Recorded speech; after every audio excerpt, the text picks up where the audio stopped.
তার সময়টাতে আপনি দেখবেন যে বাংলাদেশের আমরা যেই জিও পলিটিক্সের কারণে যে ভৌগোলিক কারণে আমাদের দেশের যে অবস্থানটি আসে, সুতরাং আমরা একটি খুবই আমাদেরকে অনেক কিছু ব্যালেন্স করে চলতে হয়, নানা ধরনের সমীকরণ এখানে থাকে। কিন্তু তার পররাষ্ট্রনীতি আসলে কখনো কোনো দিকে একদিকে হেলে গিয়ে দেশকে জলাঞ্জলি দেওয়া এরকম তিনি কিন্তু কখনো করেননি। বিশেষ করে আপনি দেখবেন যে ভারত প্রশ্নে যে তিনি এরকম আমরা অনেক সময় মানে বাংলাদেশের রাজনীতির মধ্যে এক ধরনের কথা এরকম আছে যে ভারত বাংলাদেশের পলিটিক্সকে নিয়ন্ত্রণ করে, অথবা হচ্ছে যে আপনার তারা যেভাবে চায় পলিটিক্যাল এই বাংলাদেশের শেপটা আসলে সেভাবে দাঁড়ায়। কিন্তু তিনি কিন্তু এত বছর জেলে থেকেছেন, কারাগারে গেছেন, এবং তিনি কোনোভাবেই কিন্তু তার সঙ্গে আপনি জানবেন যে সুজাতা সিং অথবা তার আগে জাতিসংঘের একজন প্রতিনিধি তারানকো তারা এসেছিলেন, তাকে বিভিন্নভাবে বোঝানোর চেষ্টা করেছেন, কিন্তু তার যেই নীতি তিনি কিন্তু সেই জায়গায় অনড় ছিলেন। সুতরাং গোটা পৃথিবীতে একজন গণতন্ত্রকামী নেত্রী হিসাবে এবং একজন গণতন্ত্রের রূপকার এবং গণতন্ত্রকে বিকশিত করার ক্ষেত্রে তিনি সারা পৃথিবীব্যাপী আলোচিত। এবং তার নেতৃত্বে তিনি যখন যে কয়েকবার তিনি ক্ষমতায় ছিলেন, তিনি মানে কূটনৈতিক ক্ষেত্রে তিনি কখনো কোনো একটি দেশের কাছে কোনোভাবে তার দেশের স্বাধীনতা সার্বভৌমত্ব তিনি জলাঞ্জলি দেননি। সুতরাং তার মৃত্যুর পরে আপনি দেখবেন যে বাংলাদেশের বিদেশি যে মিশনগুলো রয়েছে তার প্রত্যেকটিতে কিন্তু এখন শোক বই খোলা হয়েছে, এবং সবাই গিয়ে সেখানে শোক বার্তা লিখছেন, সিগনেচার করছেন। নরেন্দ্র মোদী থেকে শুরু করে পৃথিবীর সমস্ত রাষ্ট্রের রাষ্ট্রপ্রধান। আমরা বেশ কয়েকটি রাষ্ট্রের পক্ষ থেকেও কিন্তু প্রতিনিধিরা এই দেশে যে আসছেন সেই বার্তাটিও কিন্তু আমাদের কাছে ইতিমধ্যে রয়েছে। আপনার কাছে সেই নামগুলো আসলে পাওয়া গিয়েছে কিনা? আমি যতটুকু এখন পর্যন্ত যেটা জানি সেটা হচ্ছে যে মালদ্বীপের পররাষ্ট্রমন্ত্রী আসছেন, পাকিস্তানের পররাষ্ট্রমন্ত্রী ইসহাক দার তার আসার কথা ছিল, তিনি আসছেন না, তিনি তার স্পিকারকে পাঠাচ্ছেন। এবং হচ্ছে যে যতটুকু মালয়েশিয়ার একজন প্রতিনিধি আসবেন, ইন্দোনেশিয়া থেকে একজন আসবেন। অর্থাৎ বিশেষ করে এই শহীদ রাষ্ট্রপতি জিয়াউর রহমান এবং খালেদা জিয়ার সাথে যে সমস্ত রাষ্ট্রগুলোর পলিটিক্যাল আইডিওলজির খানিকটা মিল ছিল, অথবা একসঙ্গে যাদের পথ চলাটা দীর্ঘদিনের, সেই সমস্ত রাষ্ট্রের প্রায় সব মানে প্রতিটি রাষ্ট্রে তাদের প্রতিনিধি আসছে, অথবা সরকারের কোনো ঊর্ধ্বতন কর্মকর্তা আসছেন। সেটা আমরা হচ্ছে যে প্রধান উপদেষ্টার কার্যালয় থেকে আমরা এমনটি জেনেছি।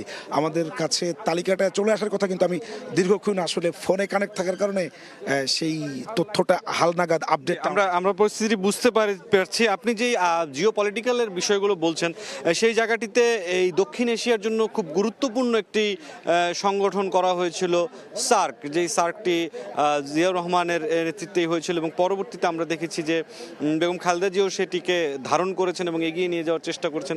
কিন্তু আসলে সার্কটি এখন আর তেমন দেখা যায় না। সেটি আসলে কোনো নেতৃত্বের কোনো অভাব রয়েছে কিনা কোনো রাষ্ট্রের পক্ষ থেকে? সার্কের আসলে বাংলাদেশের প্রেক্ষাপটে সার্ক জিয়াউর রহমানের নেতৃত্বে যতটুকু এগিয়েছিল, আপনি দেখবেন যে বেগম খালেদা জিয়া যতবার তিনি সার্ক নিয়ে কথা বলেছেন, তিনি শুধু একটি কথাই বলার চেষ্টা করেছেন যে হচ্ছে যে সার্ক এই অঞ্চলের মুক্ত বাণিজ্যের যে অর্থনৈতিক দ্বার সেটি আসলে খুলে যেতে পারে। এবং হচ্ছে যে তিনি বারবার বিশেষ করে ঐক্যবদ্ধ রাজনীতি এবং হচ্ছে যে আপনার এই অঞ্চল ভিত্তিক যে বাণিজ্যের হাব এবং এই অঞ্চল ভিত্তিক যে বাণিজ্য, অর্থাৎ এক রাষ্ট্র থেকে অন্য রাষ্ট্রে যার যতটুকু সুবিধা রয়েছে, যার যতটুকু এক্সেস রয়েছে, এই অঞ্চলের যেই ভূ রাজনীতি, বিশেষ করে বঙ্গোপসাগরকে কেন্দ্র করে এই অঞ্চলের যেই বাণিজ্যিক তৎপরতা, তিনি এইটাকে গুরুত্ব দিয়ে বারবার বলেছেন। এবং আমরা এখন যেটা দেখি যে ডক্টর মোহাম্মদ ইউনূসও সেই একই কথা বারবার বলেন। সার্ককে আসলে ওইভাবে কার্যকর করা যায়নি, তার আসলে যোগ্য নেতৃত্বের অভাবেই মূলত সেটি। এবং সার্ক বা এই দক্ষিণ এশিয়ার যে একদিকে রাজনীতি এবং অন্যদিকে অর্থনীতি, রাজনীতির বিভিন্ন সমীকরণের কারণে আসলে অর্থনীতিটি এই অঞ্চলের এগোয়নি।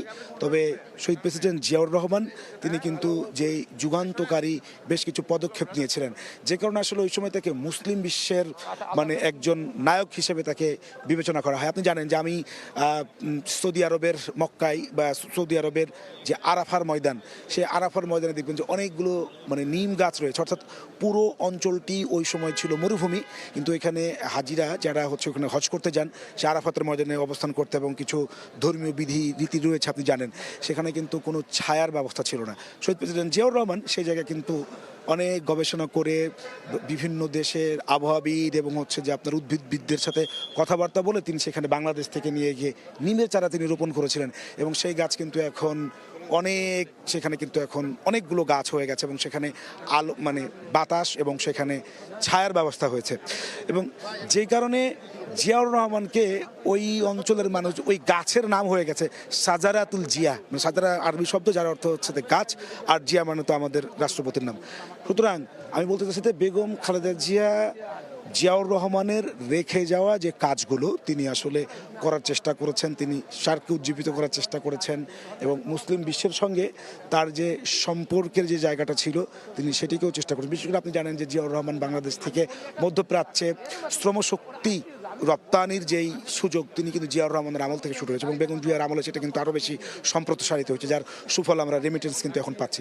সুতরাং আপনি যেটা বলছিলেন যে একদিকে তিনি যেমন বৈশ্বিক নেতায় পরিণত হয়েছেন, এবং অন্যদিকে এই অর্থনৈতিক এবং হচ্ছে যে বিশেষ করে আঞ্চলিক যে রাজনীতি, সেই আঞ্চলিক রাজনীতিতে কিন্তু বাংলাদেশ ভৌগোলিক কারণে যেহেতু অনেক গুরুত্বপূর্ণ, এবং বাংলাদেশের এই ভৌগোলিক কারণে যাতে স্বাধীনতা সার্বভৌমত্ব কখনো আমাদের ভুলণ্ঠিত না হয়, এবং সেটিকে যাতে লাল সবুজের পতাকা সবসময়ে মানে বিদেশি আগ্রাসন থেকে মুক্ত থাকতে পারে, এই জন্য কিন্তু বেগম জিয়া সবসময় তিনি লড়াইটা তার চালিয়েছেন, যে কারণে তিনি আসলে আপোষহীন ছিলেন, তিনি কখনো দেশের প্রশ্নে কখনো আপোষ করেননি।